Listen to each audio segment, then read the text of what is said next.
Okay, hey Brian. Try to make this quick for you. It's something that's going to help out. But what's going on here is you got a nerve bundle that goes back there. Okay, so what I think is going on, obviously, from working out, everything is going to contract, everything's going to shorten. So all those muscle fibers are going to loosen up. I mean, get really tight, and they start to squeeze and pinch around those nerves, and that can cause some of that stiffness. So that's why I said the sodium naproxen really helps out because it can just dive right into that nerve and just open up those channels, get everything moving for you. But that's what the hydration's for and stuff like that. But it sounds like there's something stagnant in there where you just got something binded up, and it's just probably hitting the nerve a little bit because that area is just like a cross section for all your nerves that run through your whole body. So and that's why I asked you if it was going to your shoulder. So that's what makes me think that it's just in the muscle, just in the nerve. We just need to relieve that tension somehow, and you should be good. All right, so stay hydrated. Like I said, the sodium naproxen is probably the better one if you're going to take any kind of pain reliever. But that's when you discuss that with your doctor, obviously. For me, I can just tell you about stretches and just making sure that you're, doing the things that I know that can be effective, which is just, basically being hydrated. Epsom salt bath, obviously, is going to be really helpful as well. So I would just soak that thing because the heat is going to help relieve some of that and keep that blood flowing and get rid of some of that stagnation that you got going on there. All right, so here's a couple of the stretches. All right, for one, you got your chest. All right, so your chest is super tight, and when this happens here, you can see how it's already rounding into the back. So anything I can do to loosen up the muscles in the front is going to help open that back up to bring the shoulders back. So the posture is a really important thing. If you notice that your ear and shoulder are not in alignment, then we're going to have an issue, right? So because now everything is just pulling this way and pinching itself like that.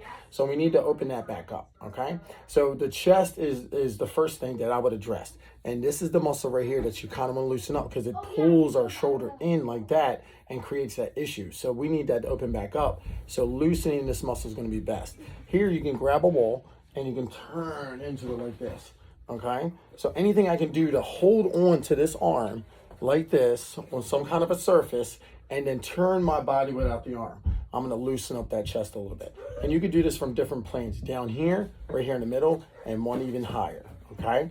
Now, they do both sides, obviously, but that right side is the one that you said is bothering you, so make sure you just target that as much, but both sides are going to be beneficial to open up that whole area. So do that. Next thing you're going to do here, you can even interlock your hands behind your back and open up your chest this way. All right, so you can clear that. And then what you're going to do is you're going to take that right ear towards your right shoulder and then left ear towards your left shoulder, right? Because you see how now I'm stretching my levator muscle here by doing that. But I'm going to open up my chest first. And then I'm going to try to lay my head down like this on the side and stretch that. Okay, so get that chest. The next one that you got to get that causes an issue is this.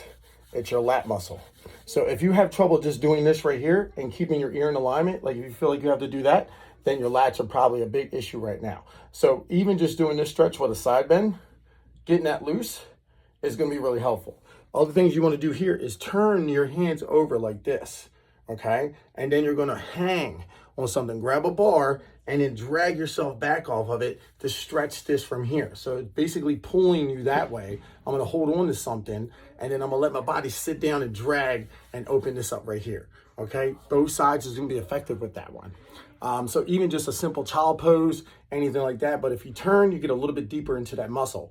So that's why I say turn your hands over for that. Now here's my other one that's a real gem for what you're talking about. It's going to target it directly. So I saved this one for last. All right, get yourself a chair.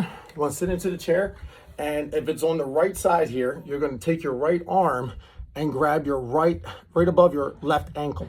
Okay, so grab right above that, right there, or like on your right below your shin, and then you're going to take your other hand and push against your elbow here.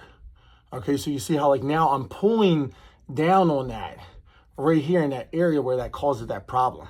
Okay, so just feel that. Take a couple deep breaths. Obviously, a lot of breathing is going to really be really helpful during this process, and just trying to relax. I mean, it's just our stressful lives sometimes cause a lot of our issues too, and we don't see how they always relate, but sometimes just relaxing our mind and relaxing our being, meditate a little bit, clear things out, and hopefully that helps. All right, Brian, I hope to see you in the morning. Let me know if this helps you out any. You can text me later on. I don't mind.